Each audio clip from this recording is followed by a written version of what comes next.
Good afternoon, everyone. Thanks for coming out. We're really excited about what's happening for the 2018 season. It's our 6th year, so we've been doing this for a while now. We're in our 2nd year in the American Southwest Conference. So our story really begins for us in 2016, the first time we had 4 complete classes. We had a full football team in 2016. We're undefeated as Southern Collegiate Athletic Conference champions.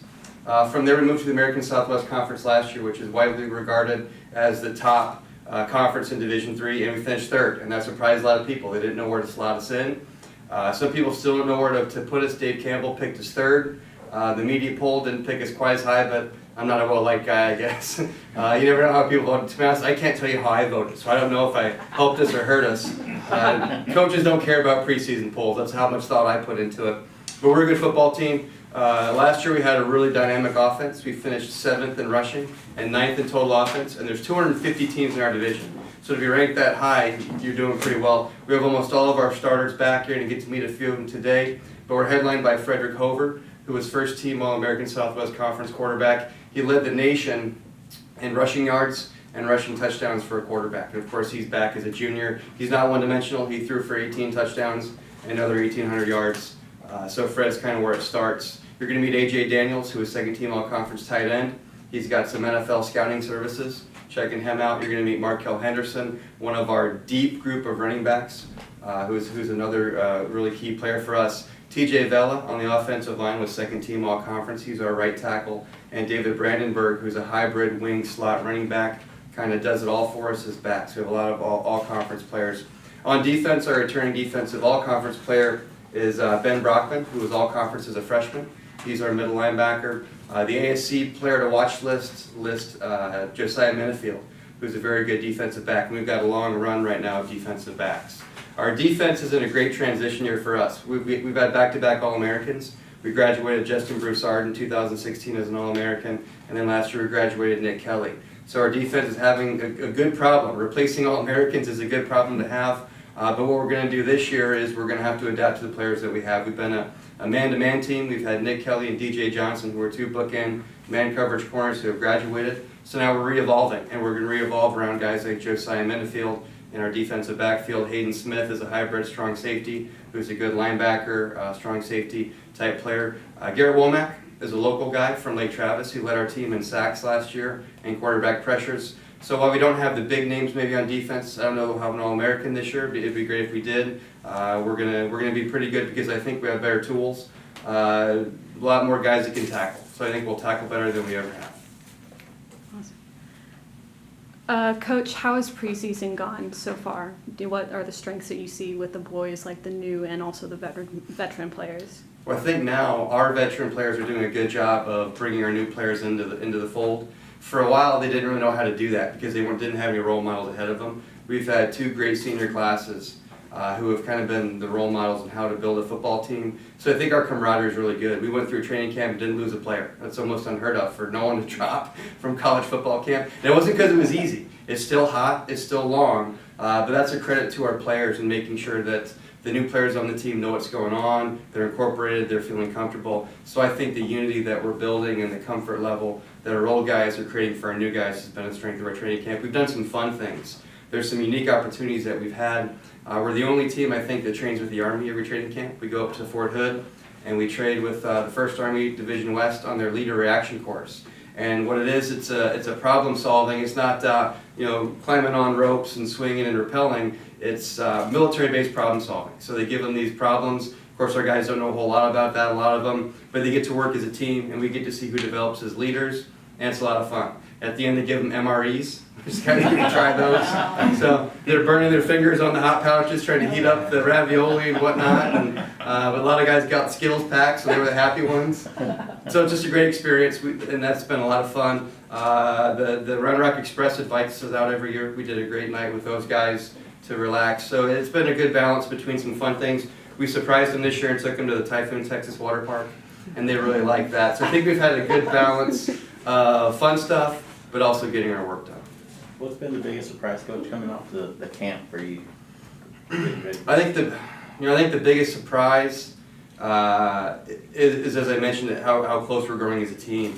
Sometimes it takes till the middle of the year, sometimes not till the end of the year that you feel comfortable with the guys in your locker room. I feel comfortable now that our guys are up to speed and that our upperclassmen have done a good job to make sure that we're growing some strong bonds and becoming a really tight unit. Coach, you talked a lot about him this early preseason, especially talking to Rotary Club and some others about first year last year in the ASC, you finished third, which normally you would say, well, you didn't want to finish third, but you go up against the two top teams in that division. Talk about the expectations now this season, if you don't mind, Coach, and what you're looking forward to most in the second year in the ASC. Well, you're right. At the end of the year, I told the team you don't always celebrate finishing third. But when you finish third behind the number 1 and the number 9 teams in the final conference poll, you can build around that, and you can really set your objectives up for the next season. What we're worried about is just our expectation, and that is to get better every week. If we can get better every week and make constant improvement, then we're going to start chipping away at the top couple teams in our conference. We definitely were happy with that. So it's a weird thing. As I said, you don't hear coaches say we're happy we finished third, but for the first year in that league, I think it was good. What I will say is I don't think we're going to sneak up on anyone. You know, Dave Campbell's picked up on this. They picked us to finish third. Other publications have also. And we don't like being picked third now. We're ready to keep moving forward. But we're not going to sneak up on anyone, especially with our offensive style of play. They're going to have to prepare for us maybe in the sprint. We're a multiple triple option offense. So what we did is we kept our spread that we ran our first couple years, and then we've evolved into a really unique hybrid of power triple option that's going to give a lot of people difficult. Yes. Speaking locally, what can we, who live here locally, what can we do for you? How can we help? We have local events that we're hoping to get a lot of people to. Every Thursday, starting this week, 2 days from now, at Jack's Lounge at the Sheridan, we have our weekly SU Football Weekly is the name of the show. And SHN Sports with Rob Hipp is hosting it this year. So that's Thursdays at 6 p.m. at Jack's Lounge. All of our broadcasts are also online through SHN Sports, so you can link to both the show and our broadcast through southwesternpirates.com. All of our games are live on SHN Sports, and they're also on demand. You can link through those through SUPirates.com. Or you can go through SHN Sports. We're trying to make it really easy. I think Annabelle's going to do a great job with that this year. We're changing our media company. As the program grows, we want to grow with it.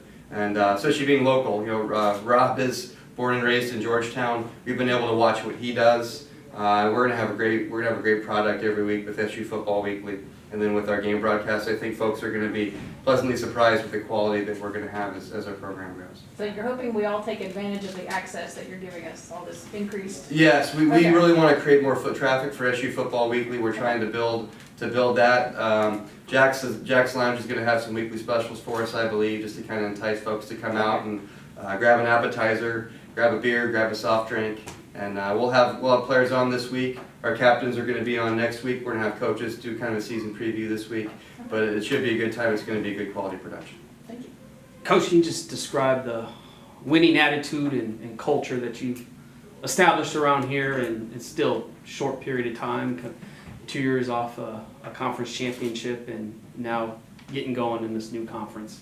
Well, we're 13-7 last 2 years, and not a lot of teams at any level have that. Not very many of the Division I teams, none of the Division II teams, or very few of them. Commerce obviously has done very well, and so is Mary Hardin Baylor and Hardin Simmons, but we're right behind those guys. We don't have a player in our program that's lost more than he's won. That's how far we've come in the last 2 years. Every player in our football team is 500 or better in their college career. So our guys have learned from going from we hope we can survive and make it through to we expect every week to go out and win. And it doesn't matter who's on the schedule because we've learned that every game is a big game. So we don't have the jitters. And being able to take an even approach to every game and being able to look at every game as the big game, I think has been the big difference for us. Again, when we were young, it was looking for names on the schedule and maybe we can win this one and this one's going to be tough. Now it's every week. We expect to win and we're winning a lot more than we're losing. And what do you think the identity will be of this 2018 group? Well, I think the identity of this group is it's going to be all hands on deck. We're going to have a lot of guys touching the ball on offense. We're going to have a lot more players involved on defense than we've ever had, and we're going to use a lot of people on special teams. So in our division, you can travel 56 for a road game. If you're in that 56, you're going to play. And I think we've already done that, but we play and use more people than just about anyone.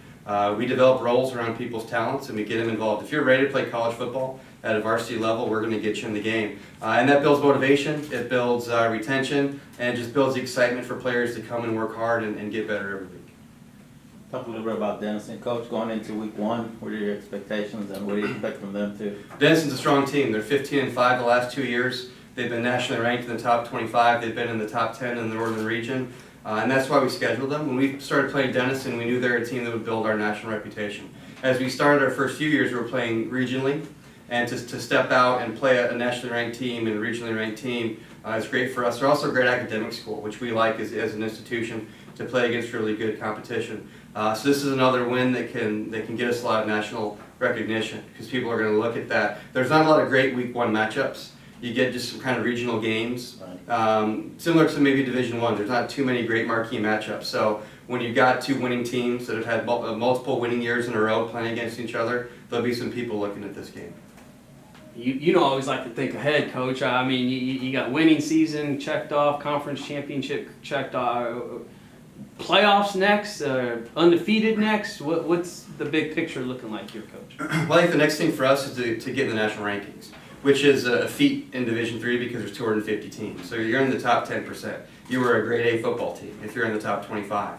And I think that's the next intermediary step to being an ASC conference contender and an ASC conference champion. Now, if you win our conference, you're a national championship contender because our conference champion has been in the championship game each of the last 2 years, and they won it 2 years ago. We're such a strong conference that we're almost an automatic for 2 playoff teams. Our champion gets in, and then one of the at-large bids goes for our number 2 team. But to get there, you've got to be in the regional rankings, which means we got to get on a winning streak and get these out-of-region wins and become a nationally ranked program. So I think that's the next step for us. Coach, you touched base just a few moments ago, and the question I was actually going to ask about, in Division I, you've got big schools that you hear of a lot, and you see those rankings, but you just mentioned it, in Division III, you've got a lot more teams, so getting those rankings, it's something to be, nothing on D1, but D3, it's a lot more competition. Can you talk just a little bit more about that and about the number of teams that you see in Division III versus a Division I, and why those rankings are so important? Well, there's several things go into it. In our playoff bracket, there's 36 out of 250. That's not very many. So the national rankings and the regional rankings are very important. Because there's so many teams, there's a lag for pollsters. So you usually get ranked a year or two after you get good, because that's how people have to learn who you are. So you can hang around the top 25 maybe when you slid a little bit, because it takes a while for folks around the country to learn that when they're trying to rank 250 teams. But there's also a lag. That's why we've had 2 straight winning seasons. We finished 3rd in the best conference in the country, but we're not up there yet. Beating Denison, getting on a winning streak to start our season will help bolster our case, and hopefully we can get into those conversations moving forward. All right, let me introduce a couple of these guys. I'm going to introduce Markell Henderson first.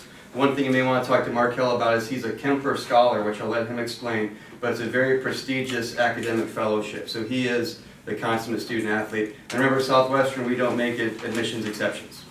Stanford will and Notre Dame will, but Southwestern won't. So these guys get in on their own merits. So Markell will talk a little bit about what being a Kemper Scholar is, and then whatever they want to ask you.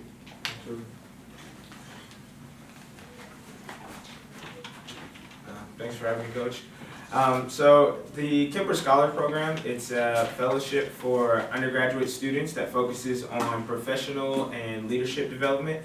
So one summer you're placed in a non-for-profit in Chicago after your sophomore year. So one summer I worked for PBS in Chicago, and you go through a variety of leadership and resume interview training. The following summer you have the opportunity to work for the Kemper Corporation or find your own internship and do those same sorts of training. So this past summer I went back to Chicago and worked for a bank called Northern Trust.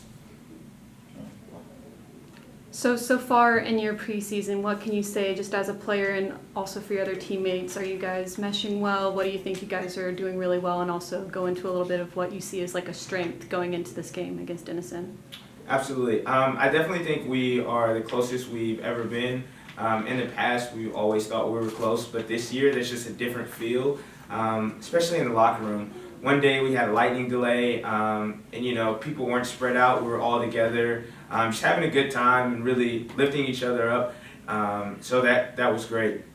I think a big thing for us is the competitiveness. In practice, we've definitely got fired up this year. The defensive guys get the offense going and vice versa. So that's going to be great. And I think if we can continue that competitive drive in practice, using that to play fast, it'll really help us in the long run this season. What has practice been like for you guys this off season? And what the competition between you guys and how much has that helped everybody? It's been great. We've definitely conditioned a lot this year. Everyone doesn't always like conditioning, but it's helped. And as far as competition goes, it's really been a every play deal, trying to make sure that as a team, we're pushing the scout guys are pushing us, and whenever we get up to the line that we treat it as a game. So we think that's really going to be beneficial on Saturdays because the game will feel just like practice. How high is the bar set around here? And you heard Coach talk about not many of you had a losing season in a while, and how cool is that winning culture and around here right now? So the bar is really high for us. We really don't see, we don't have any limits on what we feel we can do. Being a part of a winning program, it's tough, but it's a lot of fun because we know that we push each other to be better, whether it's in the weight room, field, classroom, etc. So overall, just being a part of this culture, it's just a lot of fun. You've been around this program, college Division III football, for quite a while now. When y'all first came in, what's the difference now in playing the good team than there was 3 years ago when y'all first came in? Where have you closed the gap? Yes, sir. I think it comes down to two things. One, physically, we're physically better prepared. Coming from high school, a lot of the times you think you're really strong and physically prepared, but when you get out there and play with grown men who've been in a real strength and conditioning program, it's a completely different story. And then next is technique. In high school, you can get away with sloppy technique. One of the things we've drilled down on, even from my freshman year to now, is the technique. So the little things like taking the correct steps, where our hand is supposed to be, where we place our head. Things like that are really what take teams to the next level, and those are going to help us win those tough games. When you get into this situation, when did the realism strike in and it's a different game than when you were in high school? Probably the first time you get hit. The first time I touched the ball in college, a friend of mine, Mike Patterson, came unblitzed on a dive, and I got smacked. And that's when I knew I was playing real college football. But really just being out there and competing, the game is faster. Like I said, just playing with people who've been through a real strength and conditioning program, you can definitely tell the difference. Being a smaller running back, I'm guessing you probably weigh about $160 or so. Do you feel like you have more to prove? Have a little bit of a chip on your shoulder, like some of the defensive players might not, be ready for you or take you serious? I used to. It used to be something that I thought about a lot. But in all honesty, I work really hard in the weight room. So I'm confident in my strength abilities. And as I said earlier, one of the things we really worked on is technique. So since I'm a smaller guy, I try to make sure that my technique is good so that when I do go up against bigger guys who may think they're just going to run over me, I can take the necessary steps to do well against them. You heard Coach say y'all ain't gonna sneak up on anybody. Do you like being the hunted now and the team that has the target on its back? I really don't think it really makes a difference because for us, as long as we play our game, I think we're going to be fine. As Coach said, it's really about treating every game as the big game. So for us, if we can come out and do what we do really well, then I think we'll be fine. For some people, that we know there's a few teams who are gunning for us, but that just makes it more fun to get out there and compete with those guys. Nice meeting you. Take care. So our second player is A.J. Daniels. He's a second team all-conference tight end. He's also our number 2 quarterback. People ask me a lot, what's the difference in Division I, Division III football? Generally, it's about 2 inches and 2/10 of a second. Not with this guy. So you're gonna probably need to adjust your cameras up. He's got the frame. So he's getting a lot of attention. He's gonna be a great player for us. So this is our tight end, A.J. Daniels. Got away from me, AJ. You got away from me. AJ, talk about what it's like playing here in D3, especially in Georgetown, Texas, a close-knit community. But how did you get involved with Southwestern, and what have you enjoyed so far being part of this program under Coach Austin? I've enjoyed being immersed in football, and I've enjoyed being able to focus on my academics just as much as football. And it's great because you can go to HEB and people recognize you and people ask you how the team's going to do this Saturday. So that's one thing. Those are several things that I really like about being involved with Southwestern. As a leader of the team, what do you think is something you try to do or something that you try and instill in your players as like keeping you guys together and one and ready for games? I try to talk to everybody. I love conversation. I love getting to know people. So when you come in as a freshman, sometimes the seniors don't really know who you are. And I'm not very good with names, but just being able to have a conversation with somebody, see how their day's going, really affects them. What kind of juice and energy do y'all have heading into this season? I think we have a lot of juice and energy coming into this season. I think that's something we're going to have to make sure we focus in the right way. We have to make sure we take every game one step at a time. We don't really focus or circle on one big game on the schedule. And both of you guys are captains? Yes, sir. What does that mean to you, be captain?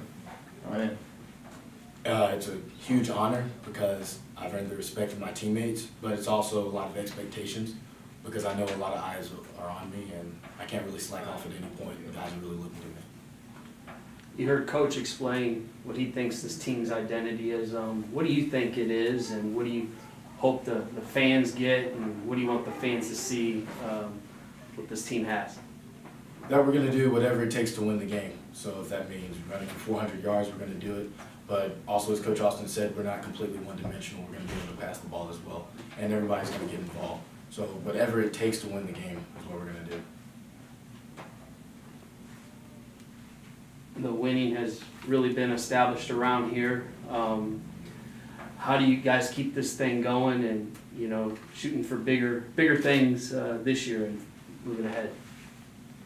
Coach Austin really said it, but focusing on one game at a time. And we've always been about the process and focusing on each game. And if we continue to focus on each game and every game is the big game, then we're not going to let up on anybody. AJ, you know, week one right around the corner. I mean, it's a few days away. For us in media, we're excited. I know Coach is excited.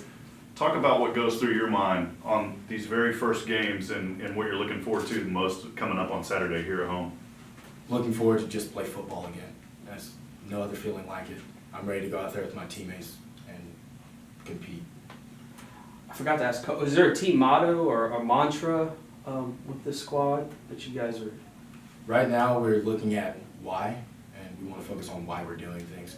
So whether it's for the team or even if it's for people like your future family, our team is really big on making a man after football. And so if you do the little things right now with football, it'll really translate to post-football and when you have a family, when you become a man. Does that why kind of build into the D3 mentality? I mean, you guys are not really here with scholarships. You guys are here because you're here for the sport, you're here for the game. Is that the basis on the why? Can you expand a little bit on that? Absolutely. We all love to play football, and that's why we're here. And if we didn't love to play football, and you see it a lot of times in camp, people will drop out. And as Coach mentioned, we didn't have anybody drop out of camp, so apparently we all love football. And that really plays a big part into our why. Do you think, no one dropped out? That's great. That's not the same cases for other sports. Do you know why maybe? Like the culture or something that kind of keeps y'all all together? It's the culture and really a football mentality. Everybody's important in football and basketball. You can have one star guy like LeBron James and he can dominate, but football, it requires all 11 people. That really translates to life. When you become a father or a husband, you can't really slack off. You have to do your job regardless of what's going on around you. what do you guys look forward to against Denison this week? Being able to come back after last season, I don't think we played up to our potential last season, and we became a completely different football team at the end of last year compared to where we were at the beginning of last year. Do you guys still feel after going through training camp you carried that momentum after the end of the season through training camp and now heading into the week one? Yes, sir. I don't think we lost I don't think we lost anything at all. What do you personally feel in your position in your job that you planned to take on to this first game? Whatever it takes. As Coach Austin mentioned, I'm also the number 2 quarterback, so if the team needs me to step in and do something, play tight end, play quarterback, I'll do it so that way I can help the team.